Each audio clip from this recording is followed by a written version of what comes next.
So hindi ko na pinakita, tinanggal natin yung air cleaner box dito, lilinisin natin yung loob niya kasi itong kotse ko parang nagdududa ako na sira yung thermostat niya kasi sa umaga 5 to 10 minutes or more pa bago siya mawala yung warm up light niya. So papalitan ko na yung ito yung ano niya, yung thermostat niya. Yung thermostat nito kasama yung housing, so papalitan ng buo, kaya kailangan alisin lahat yung mga nandito pa na yan, yung mga yan, para ma-access natin ng madali yung thermostat niya. Tara, birahin natin. Ang daming aalisin ng mga hose para ma-access yung mga bolt. Alisin na natin lahat. So ayun yung papalitan natin, yung yan, dyan yung nakalagay na temperature thermostat, dyan nakalagay yung thermostat.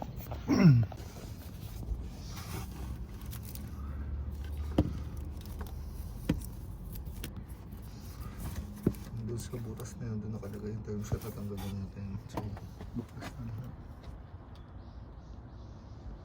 Pabalik na lang natin yung bagong nabili natin na thermostat. Una kasi namali, kaya 2 to 3 days na nakatingay ko dito. Pagka natin siya. So inalis natin lahat yung harness para maigawin natin dito, para hindi makita natin yung ayun, yung butas na yun, nandun yung dito. Hindi dyan nakalagay yung thermostat natin. So para makita nyo, ito siya.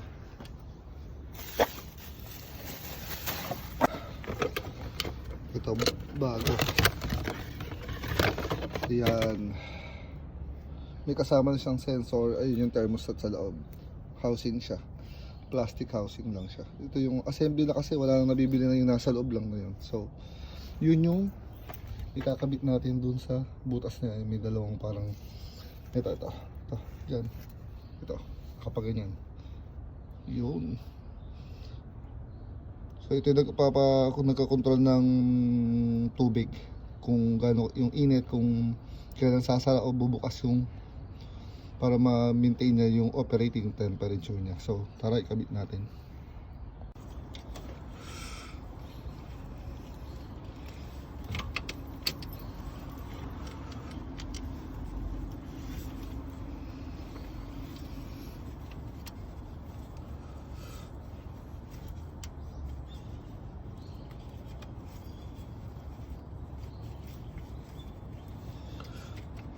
Yun. So ngayon yung dalawang hose isusuot dito sa butas na to. Sprayan natin ng konting pampadulas.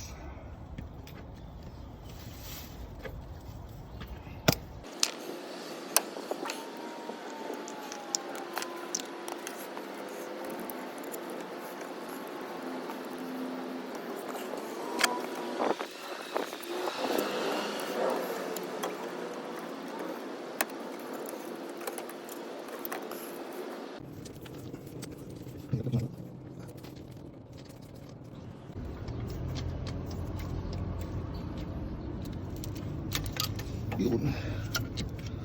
Mas maganda pala kung idea lang guys, tanggalin lahat yung mga hose. Hindi ko na kasi inalis kasi yung ibang hose kasi ano, may CBT coolant, may CBT fluid, so magiging malangis. Sinorkat ko kasi hindi ko lahat tinanggal. Dapat pala tanggalin talaga lahat para maging accessible tong pagkakabit nitong thermostat. Tip lang, itong lahat ng hose na to alisin. Lahat ng makakaabala para maikabit ng madali yung itong ano na to thermostat. Ayun na, naikabit na natin. Higpitan na lang. So mamaya paanda rin natin. Ito pa yung mga radiator hose ikakabit. Medyo masikip. That's yung mga wiring na isasoli sa mga dapat na position to, mga sensor niya. Dapat hindi naman makakabit yan kung hindi tama yung socket niya. So don't worry about that. So cut ko muna, i-tighten ko lang muna. Dalawang nut at isang bolt kasi naghahawak dito sa thermostat. Ito siya. Dalawang nut na 12 tsaka isang fault. So yun lang. Pagkatapos nun, kakabit lang natin lahat yung mga wiring. So tapos na tayo.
Sa kanya yung parang may hangin pa sa loob ng ano.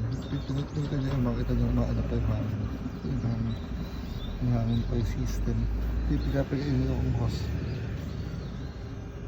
Bumubula-bula pa yung sabihin. Meron pa siyang air pocket.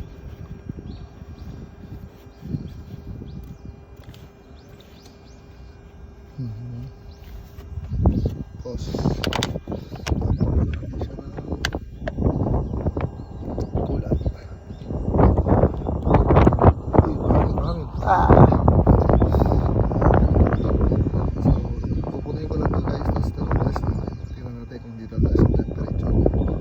Tapos yung tip nga pala, yung reservoir tank niya, ilagay niyo siya sa mas mataas sa pool kasi kung kulang man yung radiator niya mismo o yung mismo system, ito siya hihipan pa ng extra pool. Okay guys, so dito na matatapos yung video na to. Sana makatulong sa inyo. Goodbye.